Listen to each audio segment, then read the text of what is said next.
Hello friends, let's learn with ലൗഷിയുടെ മറ്റൊരു video ക്ലാസ്സിലേക്ക് എല്ലാവർക്കും സ്വാഗതം. ഇന്ന് നമ്മൾ ഡിസ്കസ് ചെയ്യുന്നത് 2025 PSC ചോദിച്ച കറണ്ട് അഫയേഴ്സ് ചോദ്യങ്ങളും അവയുടെ ഉത്തരങ്ങളുമാണ്. അപ്പോൾ PSCയുടെ ഫൈനൽ ആൻസർ കീ പ്രകാരമുള്ള ചോദ്യത്തിൻ്റെ ഉത്തരങ്ങളാണ് നമ്മളിവിടെ ഡിസ്കസ് ചെയ്യുന്നത്. വെറും 30 ക്വസ്റ്റ്യൻസ് മാത്രമാണ് ഈ ക്ലാസ്സിൽ നമ്മൾ ഡിസ്കസ് ചെയ്യുന്നത്. സോ അത് നമുക്ക് പഠിച്ച് സെറ്റാക്കി പോകാം. ഒന്നാമത്തെ ചോദ്യം, സ്ലിം മിഷൻ ഏതു രാജ്യത്തിൻ്റെ ചാന്ദ്ര ദൗത്യമാണ്? സ്ലിം മിഷൻ ഏതു രാജ്യത്തിൻ്റെ ചാന്ദ്ര ദൗത്യമാണ്? അത് ജപ്പാന്റെ ചാന്ദ്ര ദൗത്യമാണ്. ജപ്പാന്റെ ചാന്ദ്ര ദൗത്യമാണ് slim mission. Slim mission Japan. Slim mission Japan. നീതി ആയോഗിൻ്റെ ഇപ്പോഴത്തെ ഉപാധ്യക്ഷൻ സുമൻ ബെറി. നീതി ആയോഗിൻ്റെ ഇപ്പോഴത്തെ ഉപാധ്യക്ഷൻ സുമൻ ബെറി. സുമൻ ബെറി. 2024 ഫെബ്രുവരിയിൽ രാജ്യത്തെ ആദ്യ സമ്പൂർണ്ണ ഡിജിറ്റൽ സാക്ഷരതാ നിയോജക മണ്ഡലമായി പ്രഖ്യാപിക്കപ്പെട്ടത് തളിപ്പറമ്പ്. തളിപ്പറമ്പ്. 2024 ഫെബ്രുവരിയിൽ രാജ്യത്തെ ആദ്യ സമ്പൂർണ്ണ ഡിജിറ്റൽ സാക്ഷരതാ നിയോജക മണ്ഡലമായി പ്രഖ്യാപിക്കപ്പെട്ടത് തളിപ്പറമ്പ്. തളിപ്പറമ്പ്. ഇപ്പോഴത്തെ കേരള നിയമസഭ ഡെപ്യൂട്ടി സ്പീക്കറാണ് ചിറ്റയം ഗോപകുമാർ. ഇപ്പോഴത്തെ കേരള നിയമസഭ ഡെപ്യൂട്ടി സ്പീക്കർ ആരാണ്? അത് ചിറ്റയം ഗോപകുമാറാണ്. ചിറ്റയം ഗോപകുമാർ. AI അധിഷ്ഠിത real time forest alert system ആരംഭിച്ച ആദ്യ സംസ്ഥാനം ഏതാണ്? അത് മധ്യപ്രദേശ്. AI അധിഷ്ഠിത real time forest alert system ആരംഭിച്ച ആദ്യ സംസ്ഥാനമാണ് മധ്യപ്രദേശ്. മധ്യപ്രദേശ്. ഇന്ത്യയുടെ 52ാമത്തെ സുപ്രീം കോടതി ചീഫ് ജസ്റ്റിസ് ആരാണ്? അത് ഭൂഷൺ രാമകൃഷ്ണ ഗവായിയാണ്. ആരാണ്? ഭൂഷൺ രാമകൃഷ്ണ ഗവായിയാണ് ഇന്ത്യയുടെ 52ാമത്തെ സുപ്രീം കോടതി ചീഫ് ജസ്റ്റിസ്. ഇന്ത്യയുടെ 52ാമത് സുപ്രീം കോടതി ചീഫ് ജസ്റ്റിസ് ആണ് BR ഗവായ് അഥവാ ഭൂഷൺ രാമകൃഷ്ണ ഗവായ്. ഭൂഷൺ രാമകൃഷ്ണ ഗവായ്. ഇന്ത്യയുടെ നിലവിലെ സുപ്രീം കോടതി ചീഫ് ജസ്റ്റിസ് ആണ് ജസ്റ്റിസ് സൂര്യകാന്ത്. ഇന്ത്യയുടെ നിലവിലെ സുപ്രീം കോടതി ചീഫ് ജസ്റ്റിസ് ആണ് ജസ്റ്റിസ് സൂര്യകാന്ത്. അതായത് 53ാമത് സുപ്രീം കോടതി ചീഫ് ജസ്റ്റിസ് ആണ് ജസ്റ്റിസ് സൂര്യകാന്ത്. എന്നാൽ 52ാമത് സുപ്രീം കോടതി ചീഫ് ജസ്റ്റിസ് ആണ് BR Gavai. BR Gavai. Reserve bank of ഇന്ത്യയുടെ 26ാമത് ഗവർണറായി ചുമതലയേറ്റത് Sanjay Malhotra. Reserve bank of ഇന്ത്യയുടെ 26ാമത് ഗവർണറായി ചുമതലയേറ്റത് സഞ്ജയ് മൽഹോത്ര. സഞ്ജയ് മൽഹോത്ര. കേരളത്തിലെ ഇപ്പോഴത്തെ സംസ്ഥാന കായിക വകുപ്പ് മന്ത്രിയാണ് V. അബ്ദുറഹ്മാൻ. കേരളത്തിലെ ഇപ്പോഴത്തെ സംസ്ഥാന കായിക വകുപ്പ് മന്ത്രിയാണ് V. അബ്ദുറഹ്മാൻ. ഇത് ഒരുപാട് തവണ റിപ്പീറ്റ് ചെയ്ത ഒരു ചോദ്യമാണ്. കേരളത്തിലെ ഇപ്പോഴത്തെ സംസ്ഥാന കായിക വകുപ്പ് മന്ത്രി ആരാണ്? V. അബ്ദുറഹ്മാൻ. മുണ്ടക്കൈ ചൂരൽമല ഉരുൾപൊട്ടൽ ദുരന്തത്തെ തുടർന്ന് പ്രതിസന്ധിയിലായ വയനാട് ടൂറിസത്തെ തിരികെ പിടിക്കാൻ ടൂറിസം വകുപ്പ് ആരംഭിച്ച ക്യാമ്പയിനിൻ്റെ പേരാണ് എൻ്റെ കേരളം എന്നും സുന്ദരം. എൻ്റെ കേരളം എന്നും സുന്ദരം. മുണ്ടക്കൈ ചൂരൽമല ഉരുൾപൊട്ടൽ ദുരന്തത്തെ തുടർന്ന് പ്രതിസന്ധിയിലായ വയനാട് ടൂറിസത്തെ തിരികെ പിടിക്കാൻ ടൂറിസം വകുപ്പ് ആരംഭിച്ച ക്യാമ്പയിനിൻ്റെ പേരാണ് എൻ്റെ കേരളം എന്നും സുന്ദരം. എൻ്റെ കേരളം എന്നും സുന്ദരം. ഇന്ത്യയിൽ ഡിജിറ്റൽ ബാങ്കിംഗ് നടപ്പിലാക്കിയ ആദ്യ സംസ്ഥാനമാണ് കേരളം. ഇന്ത്യയിൽ ഡിജിറ്റൽ ബാങ്കിംഗ് നടപ്പിലാക്കിയ ആദ്യ സംസ്ഥാനമാണ് കേരളം. കേരളം. ഇന്ത്യൻ രാഷ്ട്രപതി സ്ഥാനത്ത് എത്തുന്നതിന് മുൻപ് ദ്രൗപദി മുർമു ഏത് സംസ്ഥാനത്തിൻ്റെ ഗവർണറായിരുന്നു? അത് ജാർഖണ്ഡിൻ്റെ ഗവർണറായിരുന്നു. ഇന്ത്യൻ രാഷ്ട്രപതി സ്ഥാനത്ത് എത്തുന്നതിന് മുൻപ് ദ്രൗപദി മുർമു ഏത് സംസ്ഥാനത്തിൻ്റെ ഗവർണറായിരുന്നു? ജാർഖണ്ഡിൻ്റെ ഗവർണറായിരുന്നു. നമുക്കറിയാം, നിലവിലെ ഇന്ത്യൻ രാഷ്ട്രപതിയാണ് ദ്രൗപദി മുർമു. അവർ ഇന്ത്യയുടെ രാഷ്ട്രപതി സ്ഥാനത്ത് എത്തുന്നതിന് മുൻപ് ഒരു സംസ്ഥാനത്തിൻ്റെ ഗവർണറായിരുന്നു. അത് ഏത് സംസ്ഥാനമാണ്? അത് ജാർഖണ്ഡാണ്. ജാർഖണ്ഡാണ്. ഓക്കെ. അടുത്ത ചോദ്യം, ജലസ്രോതസ്സുകളെ സംരക്ഷിക്കുന്നതിനുള്ള ഹരിത കേരളം മിഷൻ പദ്ധതിയാണ് ഇനി ഞാൻ ഒഴുകട്ടെ. ഇനി ഞാൻ ഒഴുകട്ടെ. ജലസ്രോതസ്സുകളെ സംരക്ഷിക്കുന്നതിനുള്ള ഹരിത കേരളം മിഷൻ പദ്ധതിയാണ് ഇനി ഞാൻ ഒഴുകട്ടെ. ഇനി ഞാൻ ഒഴുകട്ടെ.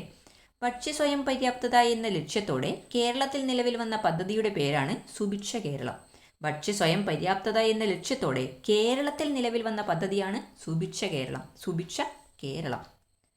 2020 ക്രിക്കറ്റ് ചരിത്രത്തിൽ സെഞ്ചുറി നേടുന്ന ഏറ്റവും പ്രായം കുറഞ്ഞ താരമാണ് വൈഭവ് സൂര്യവംശി. 2020 ക്രിക്കറ്റ് ചരിത്രത്തിൽ സെഞ്ചുറി നേടുന്ന ഏറ്റവും പ്രായം കുറഞ്ഞ താരമാരാണെന്ന് ചോദിച്ചാൽ അത് വൈഭവ് സൂര്യവംശിയാണ്. ആരാണ്? വൈഭവ് സൂര്യവംശി. എൻ്റെ കൂടെ തന്നെ പറയാൻ നോക്കൂ, വൈഭവ് സൂര്യവംശി. ഏറ്റവും പ്രായം കുറഞ്ഞ താരം വൈഭവ് സൂര്യവംശി.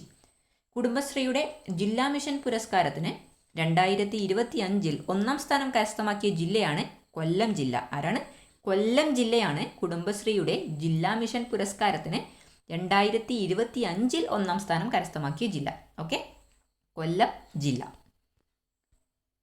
ഇന്ത്യയിലെ ഏറ്റവും ആഴമുള്ള ട്രാൻസ്ഷിപ്മെന്റ് തുറമുഖം എന്ന ഖ്യാതി നേടിയത് ഏത് തുറമുഖമാണ്? അത് വിഴിഞ്ഞം തുറമുഖമാണ്. ഇന്ത്യയിലെ ഏറ്റവും ആഴമുള്ള ട്രാൻസ്ഷിപ്മെന്റ് തുറമുഖം എന്ന ഖ്യാതി നേടിയത് വിഴിഞ്ഞം തുറമുഖമാണ്. വിഴിഞ്ഞം തുറമുഖം. അടുത്ത ചോദ്യം, ശുക്രനിൽ പര്യവേഷണങ്ങൾ നടത്തുന്നതിനായി ISRO തയ്യാറാക്കുന്ന ദൗത്യത്തിന്റെ പേരാണ് വീനസ് ഓർബിറ്റൽ മിഷൻ. ശുക്രനിൽ പര്യവേഷണങ്ങൾ നടത്തുന്നതിനായി ISRO തയ്യാറാക്കുന്ന ദൗത്യത്തിന്റെ പേരാണ് Venus orbital mission. Venus orbital mission. താഴെ തന്നിട്ടുള്ളവയിൽ 2024 രസതന്ത്ര വിഭാഗം നോബൽ അവാർഡുമായി ബന്ധമില്ലാത്ത വ്യക്തിയാണ് ഹാൻ കാങ്. മറ്റ് 3 പേര് രസതന്ത്ര വിഭാഗവുമായി ബന്ധപ്പെട്ടവരാണ്. മറ്റ് 3 പേർക്ക്, അതായത് John Jumper, David Baker, Demis ഹസാബിസ്, ഇവർക്ക് 3 പേർക്കുമാണ് 2024 രസതന്ത്രത്തിനുള്ള നോബൽ സമ്മാനം നേടിയത്. എന്നാൽ ഹാൻ കാങ്ങിന് സാഹിത്യ നോബലാണ് ലഭിച്ചത്. ഹാൻ കാങ്ങിന് സാഹിത്യ നോബലാണ് ലഭിച്ചത്. മറ്റ് 3 പേരായിട്ടുള്ള John Jumper, David Baker, Demis Hassabis എന്നിവർക്കാണ് 2024 രസതന്ത്ര വിഭാഗം നോബൽ സമ്മാനം ലഭിച്ചത്. അടുത്ത ചോദ്യം, 18 വയസ്സിൽ താഴെ പ്രായമുള്ള കുട്ടികളുടെ സമഗ്ര ആരോഗ്യ സംരക്ഷണത്തിനുള്ള സേവനങ്ങൾ ഒരു കുടക്കീഴിൽ ഉറപ്പുവരുത്തുന്ന കേരള സംസ്ഥാന ആരോഗ്യ ഏജൻസിയുടെ പേരാണ് ആരോഗ്യ കിരണം. എന്താണ്? ആരോഗ്യ കിരണം.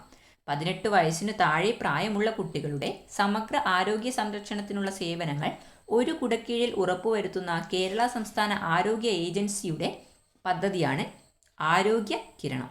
ആരോഗ്യ കിരണം. ചുവടെ കൊടുത്തിരിക്കുന്നവയിൽ ആർദ്രം മിഷനിൻ്റെ പ്രധാന ലക്ഷ്യങ്ങളിൽ ഉൾപ്പെടാത്തത് ഏത്? ഉൾപ്പെടാത്തത് ഏത്?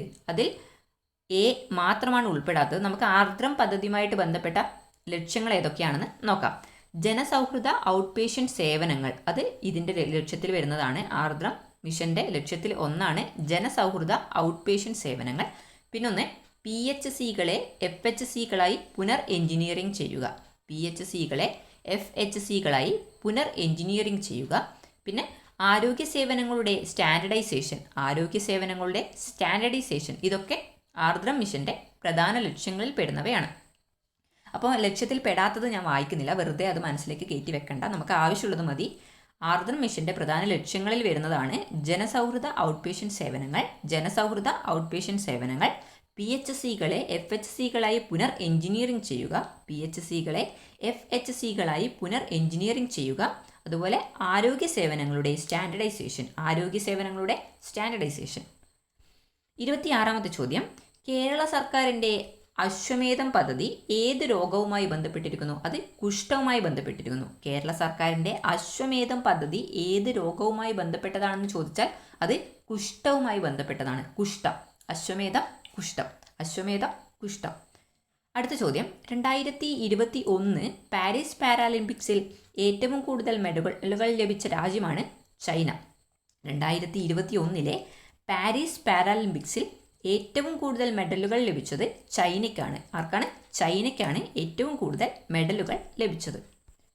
അടുത്ത ചോദ്യം, വ്യവസായ സൗഹൃദ അന്തരീക്ഷവുമായി ബന്ധപ്പെട്ട് 2021 സെപ്റ്റംബറിൽ കേന്ദ്ര സർക്കാർ പുറത്തിറക്കിയ പട്ടികയിൽ 1ാം സ്ഥാനം നേടിയ സംസ്ഥാനമാണ് കേരളം.